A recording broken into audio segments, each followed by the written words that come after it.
మన భారత ప్రభుత్వం జనాభా గణనని ఈ నెల 16వ తారీఖు నుంచి 30వ తారీఖు వరకు సెల్ఫ్ ఎన్యూమరేషన్ చేసుకోమని వెబ్సైట్ ద్వారా ఆదేశాలు ఇచ్చింది. దాని ప్రకారం ప్రజలందరూ కూడా ఈ జనాభా లెక్కలో సంబంధించి వెబ్సైట్లోకి వెళ్ళి వాళ్ళే సొంతంగా ఆ వెబ్సైట్లో వాళ్ళ కుటుంబ వివరాలన్నింటినీ కూడా దాంట్లో అప్లోడ్ చేసుకోవచ్చు.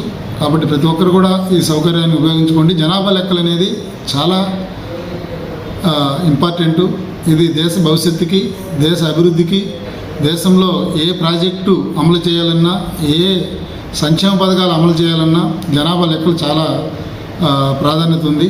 కాబట్టి ప్రతి ఒక్కరూ కూడా ఈ అవకాశాన్ని ఉపయోగించుకోండి. మన ఇప్పుడు 16వ తారీఖు నుంచి 30వ తారీఖు వరకు సెల్ఫ్ ఎన్యూమరేషన్ ద్వారా ప్రతి ఒక్కరూ చేసుకోండి. ఆన్లైన్లో ఆ ఒక ఐడి వస్తుంది. ఆ ఐడిని మీ ఇంటికి ఎన్యూమరేటర్ వచ్చినప్పుడు, అంటే మే 1వ తారీఖు నుంచి మళ్ళీ ప్రతి ఇంటికి కూడా ఎన్యూమరేటర్ వస్తారు. అప్పుడు మీరు ఆ ఐడిని ఇచ్చేస్తే సరిపోతుంది. తర్వాత అగైన్ మళ్ళీ చేయాల్సిన అవసరం లేదు.